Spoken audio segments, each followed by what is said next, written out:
പുതിയൊരു അധ്യയന വർഷം ആരംഭിക്കാൻ ഇനി ഏതാനും മണിക്കൂറുകൾ മാത്രമാണ് ബാക്കി. പ്രതികൂല കാലാവസ്ഥയിൽ വിദ്യാലയങ്ങളിലേക്ക് പോകാൻ തയ്യാറെടുക്കുന്ന നമ്മുടെ മക്കൾക്ക് എന്തായിരിക്കും പറയുവാനുള്ളത്? ഞാനിപ്പോൾ ഉള്ളത് ഉപ്പുതറയിലെ ഒരു സ്കൂൾ ഗ്രൗണ്ടിലാണ്. എനിക്ക് പിന്നിൽ കുറേയധികം വിദ്യാർത്ഥികൾ ഫുട്ബോളും കളിക്കുന്നുണ്ട്.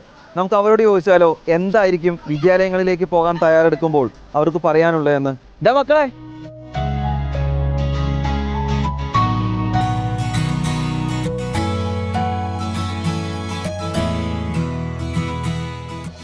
അഞ്ചാം ക്ലാസ് മുതൽ 10ാം ക്ലാസ് വരെ പഠിക്കുന്ന വിദ്യാർത്ഥികളാണ് നമ്മുടെ കൂടെയുള്ളത്. എങ്ങനെയുണ്ടായിരുന്നു അവധിക്കാലം എന്ന് ചോദിച്ച ശേഷം നമുക്ക് മറ്റു കാര്യങ്ങളിലേക്ക് പോകാം. എങ്ങനെയുണ്ടായിരുന്നു 2 മാസത്തെ അവധിക്കാലമൊക്കെ? അടിച്ച് തകർക്കുമായിരുന്നു, നല്ല രസമായിരുന്നു, ഗ്രൗണ്ടിലായിരുന്നു എന്ന് വേണമെങ്കിൽ പറയാം. അവസാന സമയത്ത് മഴക്കാലമൊക്കെ ആയിരുന്നല്ലോ, ഈ അവസാന സമയത്തെ കളിയൊക്കെ ബാധിച്ചോ?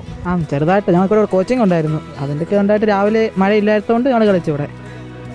തിങ്കളാഴ്ച സ്കൂളിലേക്ക് പോവുകയാണ്. ഈ മഴക്കാലത്ത് സ്കൂളിലേക്ക് പോകുമ്പോൾ എന്തായിരിക്കും ഇവർക്ക് പറയാനുള്ളത്? തിങ്കളാഴ്ച സ്കൂളിലേക്ക് പോകുമ്പോൾ ആശങ്കയുണ്ടോ ഈ മഴയൊക്കെ നനഞ്ഞ് സ്കൂളിലേക്ക് പോകാൻ?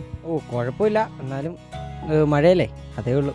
സന്തോഷമാണോ അതോ സങ്കടമാണോ സ്കൂളിലേക്ക് പോകാൻ? സന്തോഷമുണ്ട്, സങ്കടമുണ്ട്, രണ്ടും കൂടെ. ഈ വീട്ടുകാരൊക്കെ എന്താ പറയുന്നത്? ഈ മഴക്കാലത്തൊക്കെ സ്കൂളിലേക്ക് പോകുമ്പോൾ എന്താ വീട്ടുകാരൊക്കെ പറയുന്നത്? പോകണ്ടെന്നാണോ അതോ പോകണമെന്നാണോ പറയുന്നത്? സൂക്ഷിച്ച് പോകണമെന്നേ പറയുള്ളൂ. പിന്നെ ഭയങ്കര മഴയാണെങ്കിൽ അവധി കിട്ടൂല്ലോ, വീട്ടിലല്ലേ ഇരിക്കുന്നത്. അപ്പോൾ വിദ്യാർത്ഥികളൊക്കെ പറഞ്ഞു കേട്ടില്ലേ, എല്ലാവർക്കും സന്തോഷമുണ്ട്, അതോടൊപ്പം തന്നെ ലേശ സങ്കടമുണ്ട്. കാരണം 2 മാസമൊക്കെ സ്കൂൾ അടച്ച് വെച്ചിരിക്കുകയായിരുന്നു, എല്ലാവരും സ്കൂൾ ഗ്രൗണ്ടിലൊക്കെ ആയിരുന്നു. കനത്ത മഴയിലും സ്കൂളിലേക്ക് പോകുമ്പോൾ ചെറിയ ആശങ്കയുണ്ടെന്ന് പറയുന്നു. അതിനോടൊപ്പം തന്നെ അവർക്ക് സ്കൂളിലേക്ക് മടങ്ങി പോകാനുള്ളൊരു സന്തോഷം കൂടിയുണ്ട്. കാരണം പുതിയ ബാഗ്, കൊട, ചെരുപ്പ് അങ്ങനെ എല്ലാം പുതിയതായിരിക്കും. ആ പുതിയതൊക്കെ അണിഞ്ഞ് സ്കൂളിലേക്ക് പോകാനുള്ളൊരു സന്തോഷം കൂടിയാണ്. അതോടൊപ്പം അവരെടുത്തു പറയുന്നൊരു കാര്യമുണ്ട്, കളക്ടർമാരുണ്ടല്ലോ, എന്താണെങ്കിലും അവധി പ്രഖ്യാപിക്കുമല്ലോ എന്നൊരു പ്രതീക്ഷ കൂടി അവർക്കുണ്ട്. എന്താണെങ്കിലും സമ്മിശ്രമായൊരു പ്രതികരണമാണ് വിദ്യാർത്ഥികളുടെ ഭാഗത്തു നിന്നും ഉണ്ടാവുന്നത്.